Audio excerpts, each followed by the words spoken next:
Respecto a España, he trasladado la grave crisis que atraviesa el gobierno de mi país. En primer lugar, la permanente debilidad del gobierno, la permanente inestabilidad de los socios parlamentarios del gobierno y los ataques contra el Poder Judicial y los medios de comunicación que estamos observando en España desde hace ya algunos meses. Esto va en aumento y cuanto más se está destapando la corrupción en mi país, más se incrementan los ataques hacia los medios de comunicación y hacia el Poder Judicial.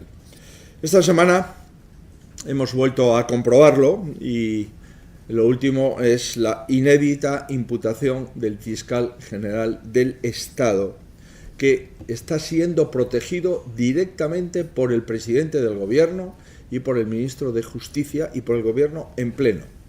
El fiscal general del Estado ha decidido atrincherarse mientras está siendo investigado por el Tribunal Supremo, ha decidido negar la realidad y atacar y amenazar a la oposición y ha decidido no aceptar el dictamen del Consejo Fiscal, que ha alzado la voz pidiendo mayoritariamente su dimisión.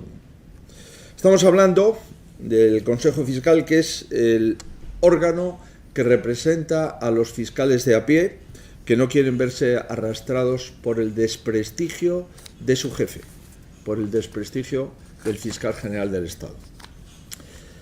Es evidente que España tiene muchas amenazas, pero en mi opinión la amenaza que más le preocupa al gobierno es la corrupción que le acecha. Es evidente también que España necesita proyectos de país, proyectos estructurales, pero el principal proyecto que tiene el gobierno es su propia supervivencia.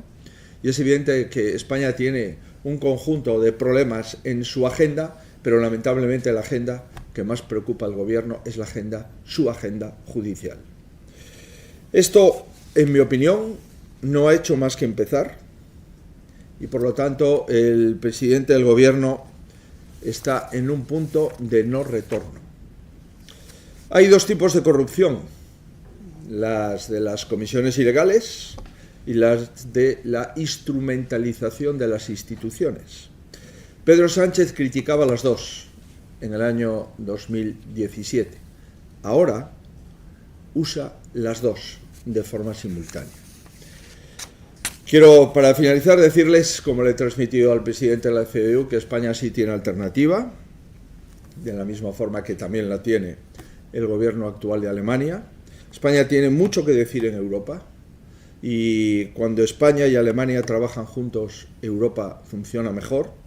Y con toda humildad le he trasladado a mi colega y presidente de la CDU mi determinación para seguir trabajando, para reconstruir mi país, para finalizar la decadencia institucional y política en la que vive España y decirles que estoy convencido que cuando España y Alemania están más fuertes, Europa está más fuerte.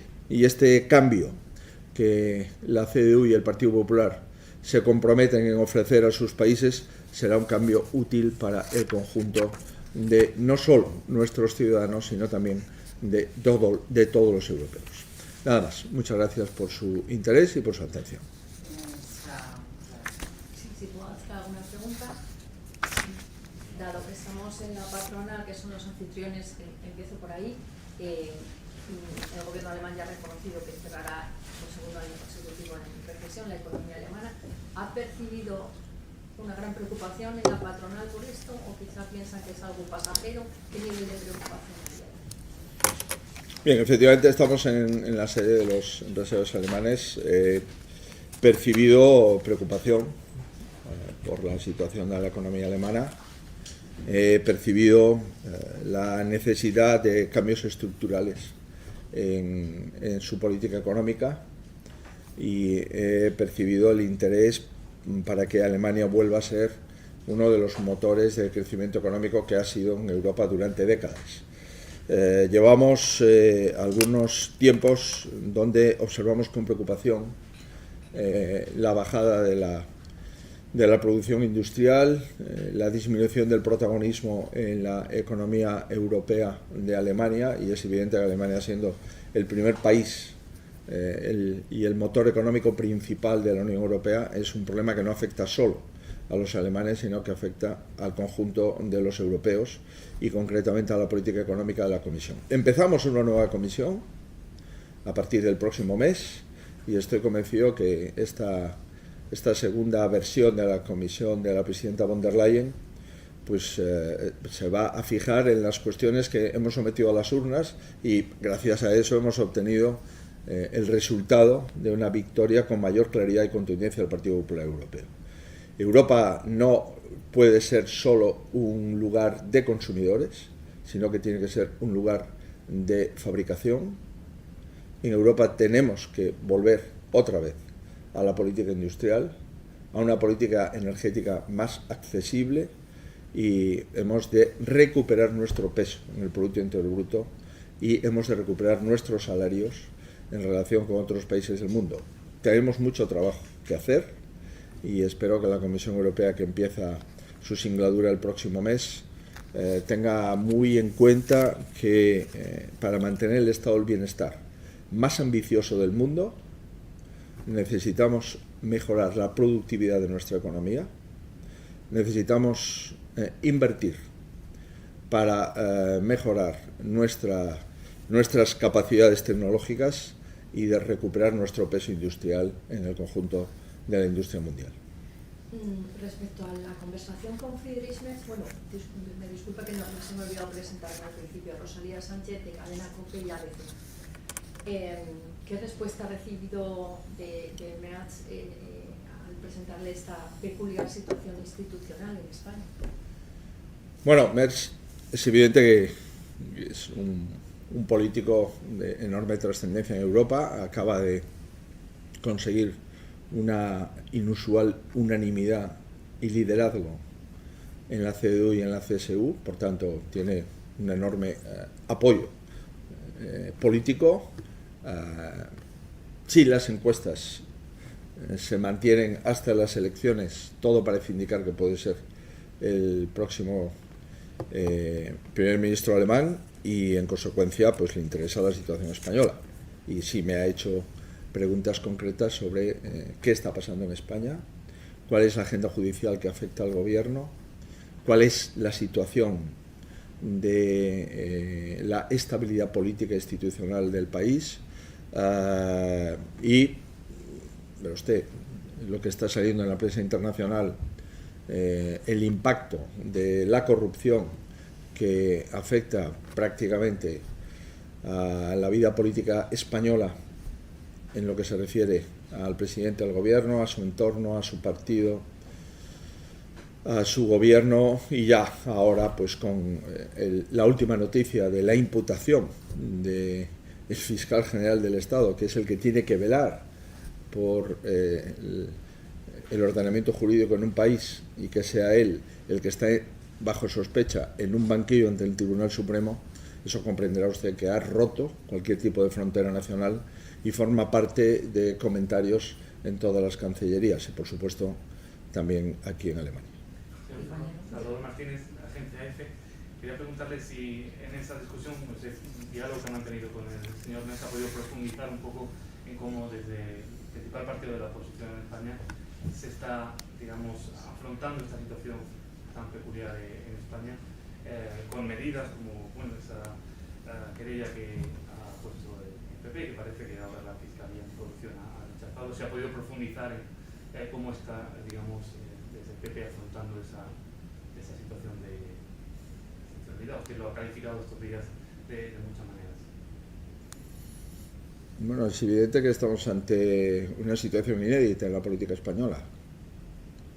Nunca un primer ministro ha tenido a su mujer en un juzgado, ni ha tenido a su hermano en otro juzgado, ni ha tenido a su número 2 pendiente de un suplicatorio ante el Tribunal Supremo, ni ha tenido a personas con las que ha tenido contacto en prisión, ni ha tenido el fiscal general del Estado imputado. Comprenderá usted que este asunto tiene una trascendencia política e histórica. Estamos hablando de sumarios que están en juzgados ordinarios, en la Audiencia Nacional, en el Tribunal Supremo. Estamos hablando de sumarios que acaban de empezar a ser conocidos. Todavía no conocemos el contenido y alcance en su totalidad de los mismos. Por consiguiente, estamos ante una situación absolutamente inédita. Se están investigando, si no recuerdo mal, 15 delitos. Si no recuerdo mal, hay 4 causas judiciales de momento. Y, en consecuencia, no tengo mucho interés en ampliar esta información en Berlín, pero como usted me la pregunta, pues yo se lo reitero. Si han podido discurrir sobre esta particularidad institucional española con el jefe de la oposición en Alemania, yo creo que es una discusión relevante o interesante, a lo mejor, para líderes de la oposición en España. Yo no he tenido mucho interés en hacer una relación detallada de los problemas judiciales del gobierno y del presidente del gobierno de mi país, pero ante una pregunta evidentemente la he contestado, pero es que además, como usted sabe, que está aquí de corresponsal, esto se publica en toda la prensa europea, no se publica exclusivamente en un medio de comunicación español. Por tanto, esto al final, en una sociedad global, este tipo de cuestiones se conocen con detalle. En consecuencia, veremos si vamos a seguir observando qué es lo que está ocurriendo. Yo lo único que le puedo decir es que recuerdo muy bien aquellos comentarios que hacía el señor Sánchez no hace mucho tiempo, diciendo que había que limpiar la vida política y había que ser consecuentes con las circunstancias políticas que afectan al gobierno, a un partido. Si hay una persona inconsecuente con la circunstancia política que afecta a su gobierno y a su partido, en mi opinión, es el señor Sánchez. Si el señor Sánchez ha dicho que ha cumplido por cesar al señor Ábalos por sus relaciones con el señor Koldo, la pregunta es ¿qué debería de hacer por haber nombrado al señor Ábalos? Pero no entré en estos detalles con el presidente de la CDU porque entiendo que este tipo de cuestiones son cuestiones más nacionales que internacionales. Si me permite otra cuestión relacionada con el tema de la inmigración, que es muy importante en la última cumbre europea. Desde el PP en España se planteaba la idea de que también España debe aunarse al ritmo de von der Leyen frente a las cuestiones migratorias.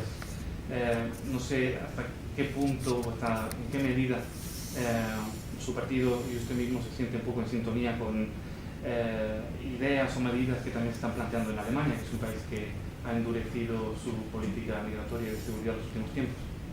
Sí, yo vengo diciendo desde hace tiempo que la política migratoria no es una cuestión ideológica, sino que cada país la está sufriendo con distinta intensidad o en distintas modalidades. Y es evidente que los problemas de la política migratoria le preocupan al gobierno socialdemócrata alemán, como le preocupan al gobierno popular griego o le preocupan al gobierno popular polaco. Y todos ellos están absolutamente comprometidos en buscar soluciones y estudiar todo tipo de fórmulas para solventar esta cuestión. Verá usted, la migración regular, Europa la necesita, España la necesita, Alemania la necesita. Lo que no podemos en ningún caso aceptar es la migración irregular. Eso es un grave problema que atenta contra los principios fundacionales de la Unión y debemos de luchar contra ella. Para eso tenemos que trabajar en origen, en los países donde se produce, y tenemos que ayudar a las autoridades de los países en origen para disminuir el impacto de las mafias que utilizan seres humanos previo pago para trasladarles a la Unión Europea y vulnerar nuestras fronteras. Por consiguiente, Europa tiene que trabajar y España no puede quedarse al margen. Y lamentablemente lo que estamos viendo es que España cada vez está más sola en su política migratoria, probablemente porque no tiene política migratoria. Y la política del reparto no es una política, es la falta de política. Lo peor en política migratoria desde el punto de vista de los derechos humanos es no tener política migratoria, que es el problema que tiene en este momento España y que está padeciendo de una forma muy especial la frontera y el archipiélago canario, donde tenemos gravísimos problemas al respecto. La política más inhumana, la política migratoria más inhumana es la política que no existe. Bueno, gracias a ustedes.